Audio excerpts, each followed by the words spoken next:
क्षेत्रीय दल के जो नेता तेजस्वी यादव जी हैं जी। दमखम सीजनली लगाते हैं। जी। चुनाव का भी सुगबुगाहट होगा तो खूब दम लगाएंगे। अभी हाउस चला तो पता नहीं चला कि कहाँ चले गए। जी। तो निश्चित तौर पे जनता को ठगने का काम करते हैं। अजगर सांप की तरह सोए रहते हैं। उनको अपना जो वोट बैंक 30% का है MY समीकरण वो अभी तक दरका नहीं है, इसलिए अपना जो पृष्ठभूमि रही है आपने आरक्षण को दबाने का काम किया।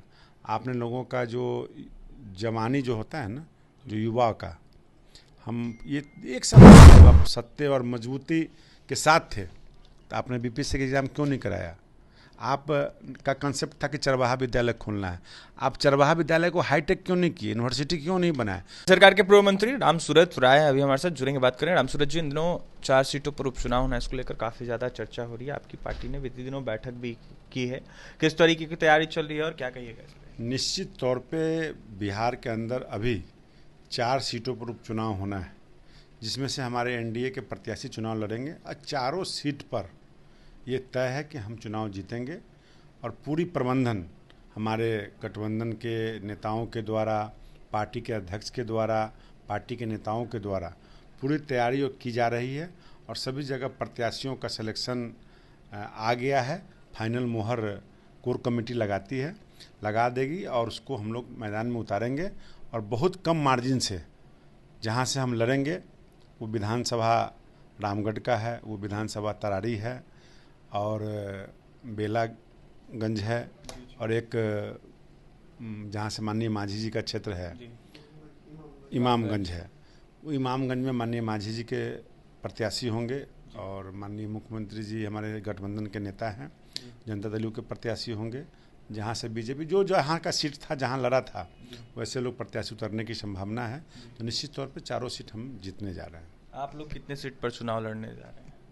तय है, तो सीट जिनका जो सीट था वो लड़ते हैं, उसके अनुसार हमारा 2 सीट है, एक जदयू का, एक मांझी जी का है। लेकिन मांग तो लगातार उठाई जा रही है। पशुपति कुमार पारस ने सीट मांगा है, इसको कैसे देखते हो? निश्चित तौर पे मांगनी कोई भी चीज़ है, मांग रखना बुरी बात नहीं है, आशा करना बुरी बात नहीं है। राजनीति में हमेशा सब लोग चुनाव जब लड़ते हैं तो यही कहते हैं कि हम चुनाव जीत रहे हैं। कोई ये नहीं कहता, जिसका जमानत जब्त भी होता है वो भी कहता है कि हम चुनाव जीत रहे हैं। तो राजनीति में मेहनत करनी चाहिए, पार्टी को आगे बढ़ाना चाहिए, सबका अधिकार है। और जो गठबंधन में हम सब साथी जो हमारे नेता हैं मिलके तय करेंगे, जिनको टिकट मिलेगा सब लोग मिलके चुनाव लड़ाएंगे और जिताएंगे। 25 चुनाव भी पास में है, इसको लेकर किस तरीके की तैयारी? 25 हो चाहे 29 हो चाहे 32 हो, कोई भी चुनाव आएगा, हम प्रत्येक दिन 24/7 जो कहते हैं, उसी तरह हमारी पार्टी का जो संगठन है वो तैयारी करती रहती है। समय समय पर अधिकारी पदाधिकारी बदलते रहते हैं, नई ऊर्जा हम लोग भरते रहते हैं, कार्यकर्ता हमारा लगा रहता है। और निश्चित तौर पे आने वाला चुनाव, उपचुनाव हो, चाहे 25 का चुनाव हो, चाहे फिर 29 का चुनाव हो, लोगों को लगता है कि अब लगे हैं, मीडिया के साथी को लगता है कि अब लगे, नहीं, हम सब दिन लगे रहते हैं, 365 दिन काम करते हैं, तब तो हमारी पार्टी यहाँ तक आई है। जीरो से हीरो बनी अगर है तो निश्चित तौर पे संगठन के लोग निरंतर बैठक करते रहते हैं, निरंतर कार्यक्रम करते हैं, क्षेत्र करते हैं और कुछ रूटीन वर्क पार्टी का होता है। लेकिन रामसूरत राय जी, लगातार तेजस्वी यादव दमखम लगाने में लगे हैं, उपचुनाव हो या फिर 25 चुनाव, इसको देखते हुए बिहार यात्रा पर निकलने की देखिए, क्षेत्रीय दल के जो नेता तेजस्वी यादव जी हैं दमखम सीजनली लगाते हैं। चुनाव का भी सुगबुगाहट होगा तो खूब दम लगाएंगे। अभी हाउस चला तो पता नहीं चला कि कहाँ चले गए।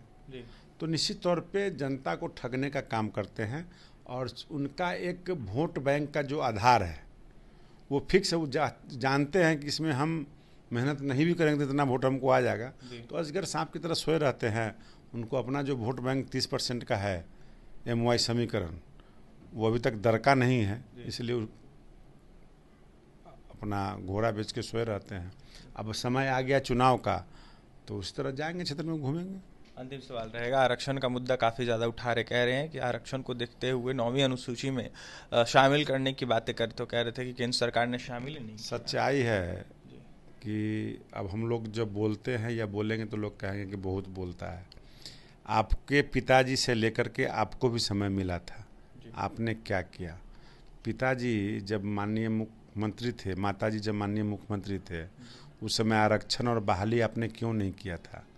आज जब माननीय मुख्यमंत्री जी एनडीए की सरकार की, गठबंधन की सरकार, चाहे आरक्षण का मामला हो, चाहे जाति जनगणना का मामला हो, चाहे विकास का मामला हो, बहाली का मामला हो, सब कुछ कर रहे थे, आप श्रेय लेना चाहते हैं? नहीं, आपकी जो पृष्ठभूमि रही है, आपने आरक्षण को दबाने का काम किया। आपने लोगों का जो जवानी जो होता है ना, जो युवा का, हम ये एक सवाल मात्र आपके चैनल के माध्यम से करना चाहेंगे। माननीय लालू जी बुजुर्ग हैं, अब तो कब्र में पैर लटका हुआ है। जब वो और उनकी माताजी, पिता और माताजी जब मुख्यमंत्री थी, तो कितने बार बीपीएससी का एग्ज़ाम कंडक्ट कराए थे वो? अगर बहुत पिछड़े वर्गों के हिमायती होते, हमको लगता है कि शायद उनके समय में एक बार बीपीएससी का एग्ज़ाम हुआ था। अगर वही माननीय मुख्यमंत्री जी अभी कंटिन्यू प्रत्येक वर्ष बीपीएससी का एग्ज़ाम कंडक्ट हो रहा है, अगर आप कराए होते, आरक्षण लाए होते, पिछड़ों के हित की बात करते, आज लाखों लोग अधिकारी होते। आपने तो वैसे लोगों को पेट पे लात मारा है जो बुजुर्ग हो गए, रिटायर हो गए, उनको दर दर की ठोकर खानी पड़ती है। ये जरा सा इनसे सवाल कीजिएगा कि आपने क्यों नहीं किया? जब आप सत्य और मजबूती के साथ थे तो आपने बीपीएससी का एग्ज़ाम क्यों नहीं कराया? आप का कंसेप्ट था कि चरवाहा विद्यालय खोलना है, आप चरवाहा विद्यालय को हाईटेक क्यों नहीं किए? यूनिवर्सिटी क्यों नहीं बनाए? गरीब को बेटा का क्यों नहीं पढ़ाया? जहाँ से शिक्षा के जगत से आपकी मजबूती मिली, उस चीज़ को आपने कमज़ोर करने का काम किया। सारे बिहार के विद्यालयों को ध्वस्त करने का काम किया, क्योंकि हमारा समाज, यादव समाज मूर्ख रहे, पिछड़ा समाज मूर्ख रहे और हमको वोट देते रहे। अगर आप उस दिन किए होते तो आज आप स्वतः, आपका आल औलाद बाल बच्चा पद पर बना रहता। आपने कुछ नहीं किया। माननीय मुख्यमंत्री जी ने सर्वांगीण विकास किया है, चाहे अग्रों के लिए हो, चाहे पिछड़ों के लिए हो, चाहे दलित के लिए हो, चाहे शोषित के लिए हो, चाहे वंचित के लिए हो, चाहे वोट दे या नहीं दे, कम से कम माननीय मुख्यमंत्री जी ने नरसंहार नहीं कराया। माननीय मुख्यमंत्री जी ने जाति समझ के एक विशेष जाति को धर्म के आधार पर काम बांटने का काम नहीं किया। सबका काम, सबका साथ, सबका विकास हमारे देश के यशस्वी प्रधानमंत्री जी, चाहे बिहार के मुख्यमंत्री जी ने किया है।